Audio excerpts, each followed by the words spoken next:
കുഞ്ഞുങ്ങളെ ചോദ്യം ഇതാണ്. √4k+8 - 16 വില 0 ആണെങ്കിൽ കെയുടെ വില എന്തെന്നാണ്. അപ്പോൾ ആ ഇക്വേഷനെ സിംപ്ലിഫിക്കേഷനിൽ വരുന്ന ചോദ്യമാണ്. ആ ഇക്വേഷനെ ഒന്ന് റീഅറേഞ്ച് ചെയ്താൽ ആ റൂട്ടുള്ള ടേംസൊക്കെ ഒരു സൈഡിൽ ഞാൻ നിർത്തുന്നു. ഓക്കെ ആണോ? ഇനി ലെഫ്റ്റ് സൈഡിൽ കിടന്ന ആ -16 റൈറ്റ് സൈഡിലോട്ട് വിട്ടോട്ടെ. റൈറ്റ് സൈഡിൽ 0 മാത്രമേ ഉള്ളൂ.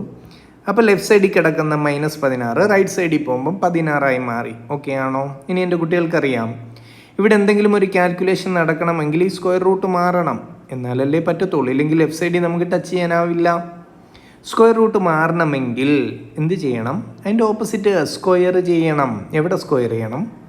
രണ്ട് വശവും സ്ക്വയർ ചെയ്യണം. ഇതൊരു ഇക്വേഷനാണ്. രണ്ട് വശവും സ്ക്വയർ ചെയ്തേ പറ്റൂ, അല്ലെങ്കിൽ ആ ബാലൻസ് ലോസ് ആവും.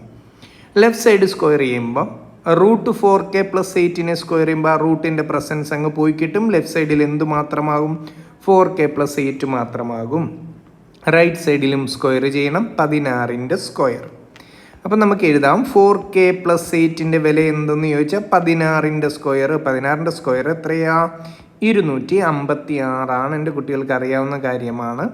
അങ്ങനെങ്കിൽ 4k എത്ര എന്ന് ചോദിച്ചാൽ 256 - 8 എന്ന് നമുക്ക് പറയാം. അപ്പോൾ 4kയുടെ വില 256 ഇട്ട് പോയാൽ എത്രയാ?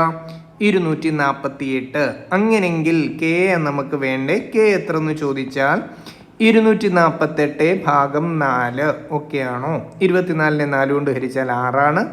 8നെ 4 കൊണ്ട് ഹരിച്ചാൽ 2ആണ്. ഈ ചോദ്യത്തിൽ പറയുന്ന കെയുടെ വില എത്ര എന്ന് ചോദിച്ചാൽ 62 62 ആണ്. ഓക്കെ ആണോ? ഒരു കാര്യം ഓർമ്മിപ്പിക്കുന്നു, നമ്മുടെ ചാനലിൽ 2025 PSC ചോദിച്ച കണക്കിലെ ചോദ്യങ്ങളുടെ ഒരു സീരീസ് ചെയ്യുന്നുണ്ട്. അതിൻ്റെ 8ാമത്തെ പാർട്ട് വീഡിയോ ഞാൻ അപ്ലോഡ് ചെയ്തിട്ടുണ്ട്. സമയം കിട്ടുവാണെങ്കിൽ ഒന്ന് കാണുക, പഠിക്കുക, മനസ്സിലാക്കുക. ഓക്കെ അല്ലേ? ശരി, താങ്ക് യു.